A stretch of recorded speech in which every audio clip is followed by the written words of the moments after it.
Salut les producteurs addicts, j'espère que vous allez bien, ici Bessé à la prod et aujourd'hui dans cette nouvelle vidéo, je vais vous montrer comment rendre une basse plus précise. C'est parti.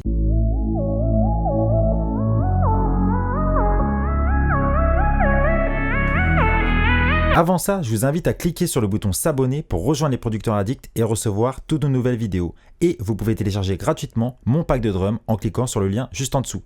Allez, on passe derrière l'écran. Nous allons voir aujourd'hui une astuce sur la basse qui est très intéressante pour la rendre un petit peu plus large, un petit peu plus précise et vous allez voir ça donne vraiment un grain très intéressant. Alors nous allons d'abord écouter la partie où il y a la basse. Now I can't forget tomorrow when I think of all my sorrows when I had you there and then I'll let you go and now it's only fair that I should let you know what you should know.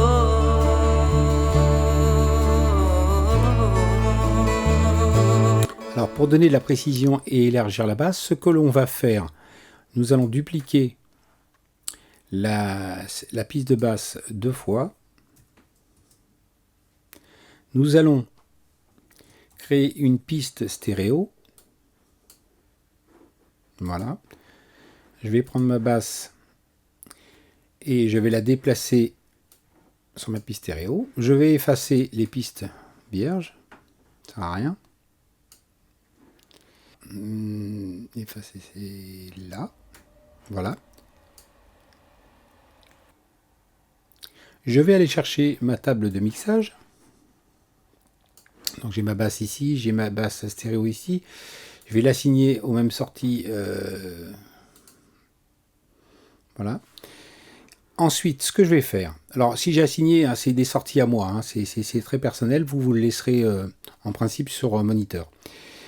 Donc je vais aller chercher une petite équale. Donc je vais prendre l'équale du Pro Tools. Ce que je vais faire, je vais garder la partie haute de la basse. Ça paraît rigolo de dire ça, mais on va garder que la partie haute. Alors ce que je vais faire, c'est la mettre en solo. Et on va l'écouter et je vais aller chercher que la partie haute.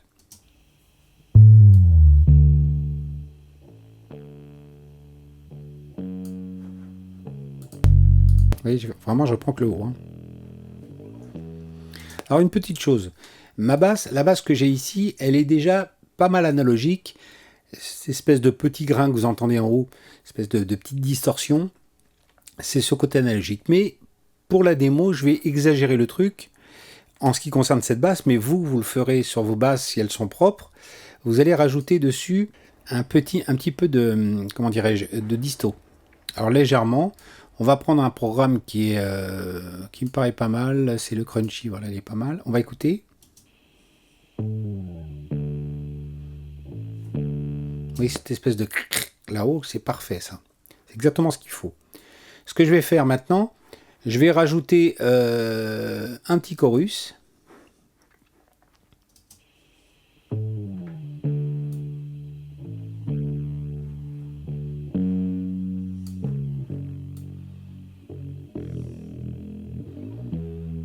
Voilà, c'est bien ça. Ok. Donc, ce que je vais faire maintenant, c'est faire un mélange entre les deux. Vous connaissez maintenant le principe. Alors, on écoute.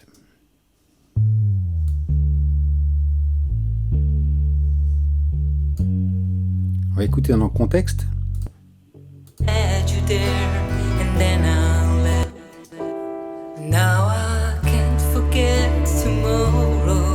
When I think of all my sorrows, when I had you there, and then I'll let you go. And now it's only fair that I should let you know what you should know.